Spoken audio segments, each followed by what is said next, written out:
Hello viewers, இன்றைக்கி நம்ம என்ன பார்க்க போகிறோன்னா கேரட் உப்புமா.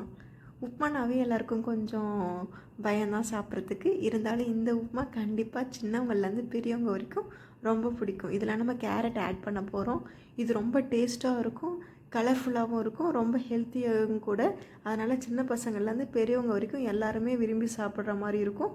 வாங்க இது எப்படி செய்யறதுன்னு பார்க்கலாம். அதுக்கு முன்னாடி என்னோடய யூடியூப் சேனலை லைக் பண்ணுங்கள், ஷேர் பண்ணுங்கள், சப்ஸ்கிரைப் பண்ணுங்கள் அண்ட் கமெண்ட் பண்ணுங்கள். வாங்க இதுக்கு தேவையான பொருட்களை பார்க்கலாம்.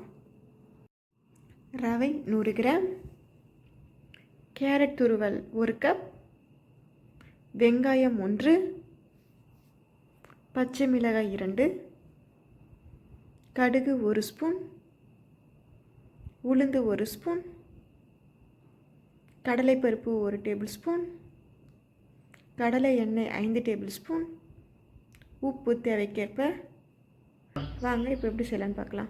ஒரு கடாயை நல்லா ஹீட் பண்ணிக்கோங்க. அதில் ரவையை போட்டு நல்லா வறுத்துக்கோங்க.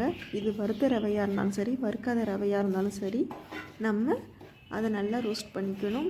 எப்படியும் ஒரு 2 மினிட்ஸ் ஆகும். நல்லா ஹீட்டில் வச்சு நல்லா கருகாமல் வறுத்துக்கோங்க. இப்போ அதே கடாயில் ஒரு 5 டேபிள் ஸ்பூன் எண்ணெய் ஊற்றிக்கோங்க. எண்ணெய் நல்லா ஹீட் ஆன உடனே அதில் கடுகு போட்டுக்கோங்க. அது நல்லா பொரிஞ்ச உடனே கடலைப்பருப்பு 1 ஸ்பூன் சேர்த்துக்கோங்க. ரெண்டும் சேர்ந்து நல்லா ரோஸ்ட் ஆகட்டும். கடலைப்பருப்பு ஒரு ப்ரௌன் கலரில் வர்ற வரைக்கும் நல்லா வறுத்துக்கோங்க. நல்லா பாருங்கள், புரிஞ்சு வருது. இந்த நேரத்தில் உளுந்து 1 ஸ்பூன் சேர்த்துக்கோங்க. எல்லாம் சேர்ந்து நல்லா ப்ரௌன் கலரில் ஆகிற வரைக்கும் நல்லா வறுத்துக்கோங்க.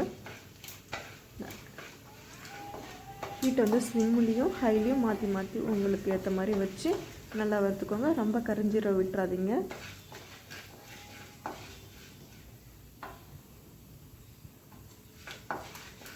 பாருங்கள்,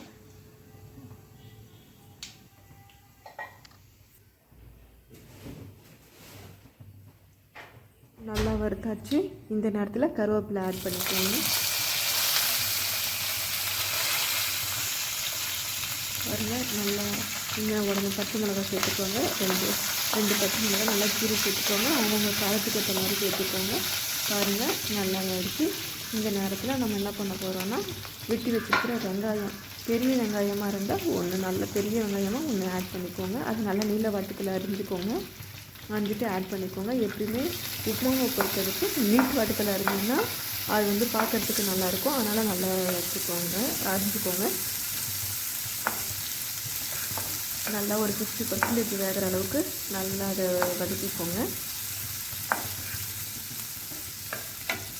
அது வதங்கிறதுக்கு நம்ம லைட்டாக சால்ட்டை ஆட் பண்ணிப்போம். ஃபஸ்ட்டு இப்போத்துக்கு நம்ம லைட்டாக சால்ட் ஆட் பண்ணுறோம். அதுக்கப்புறம் நம்ம டேஸ்ட்டு பார்த்துட்டு தான் கடைசியாக தான் மீதி சால்ட் ஆட் பண்ண போகிறோம். இது ஜஸ்ட்டு வதங்கிறதுக்கு மட்டும்தான் சேர்க்குறோம். அதனால் அதிகமாக சேர்த்துற வேணாம். வதங்கிறதுக்கு ஏற்ற மாதிரி லைட்டாக மட்டும் சேர்த்துக்கோங்க. அப்போ தான் நீர் சீக்கிரம் விட்டு சீக்கிரமாக நம்மளுக்கு வெந்து வரும். அதனால தான்.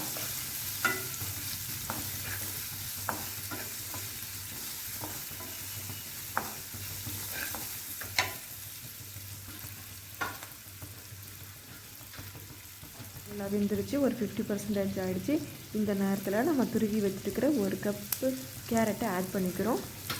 இதுதான் ரொம்ப இம்பார்ட்டண்ட்டு. இந்த டைமில் நீங்கள் ஆட் பண்ணிட்டீங்கன்னா உங்களுக்கு வந்துட்டு அந்த பச்சை ஸ்மெல் எதுவுமே வராது. நல்லா வதங்கிடும். அதே மாதிரி அங்கங்கே ஒன்று ஒன்று கிடக்கும். அதை பார்க்கவும் வந்து நமக்கு கலர்ஃபுல்லாக தெரியும். அதனால் நீங்கள் இப்போ ஆட் பண்ணிக்கோங்க. நல்லா வதக்கிக்கோங்க. பச்சை ஸ்மெல் போகிற அளவுக்கு ஒரு 2 மினிட்ஸ் நல்லா வதக்கிக்கோங்க. அதுலேயும் வந்துட்டு அது ஒரு 50 to 80% நல்லாவே வந்துடும்.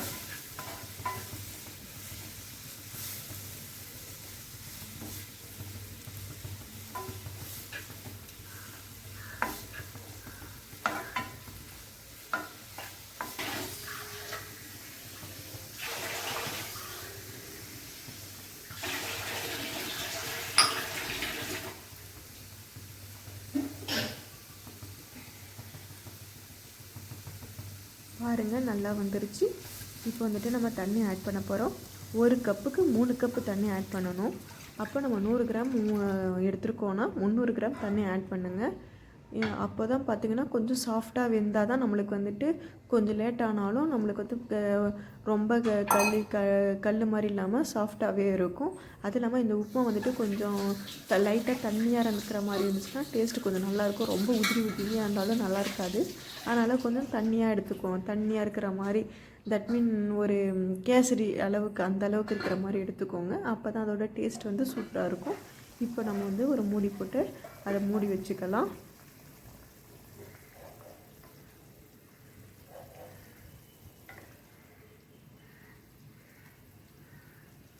பாருங்கள் நல்லா வெந்துருச்சு. இந்த ஸ்டேஜில் நம்ம வந்துட்டு வச்சுருக்கிற ரவையை சேர்க்க போகிறோம். அது ரவை வந்து கட்டிப்படாமல் இருக்கிறதுக்கு கொஞ்சம் கொஞ்சமாக போட்டு நம்ம கிளறிட்டே இருந்தோன்னா கட்டி தட்டாமல் இருக்கும். அப்போ தான் வந்துட்டு நம்மளுக்கு ஈஸியாக வந்து வரும். இல்லைன்னா அங்கங்கே கட்டியாக ஆகிடும். நம்மளால் அதை வந்துட்டு சரியாக வராது. அதனால் நம்ம எப்பயுமே கொட்டிக்கிட்டே கிளறிட்டுருக்கணும். அப்போ தான் வந்துட்டு உங்களுக்கு வந்துட்டு கட்டி தட்டாமல் இருக்கும்.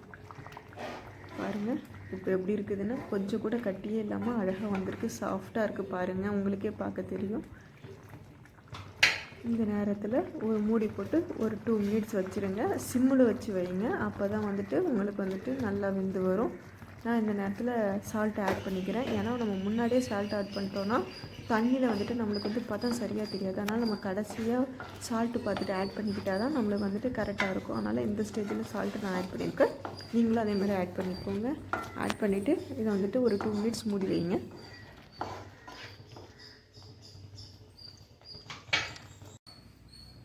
இப்போ வாங்க ஓப்பன் பண்ணி பார்த்துடலாம். பாருங்கள் எந்த அளவுக்கு சாஃப்டாக வெந்திருக்குதுன்னு. நான் வந்துட்டு 2 டைம்ஸ் எடுத்து நடுவில் கிளறி விட்டுருக்கேன். அந்த மாதிரி நீங்களும் எடுத்து, ஏன்னா அடி பிடிச்சிடாமல் இருக்கிறதுக்காக கிளறி விட்டுக்கோங்க. அதே வந்துட்டு நான் நான்ஸ்டிக்கில் செய்கிறேன், அதனால் எனக்கு அடி பிடிக்காது. நீங்களும் அதனால் வந்துட்டு எந்த வானலில் செஞ்சாலும் ஒரு 2 டைம்ஸ் நடுவில் எடுத்து கிளறி விட்டுக்கோங்க.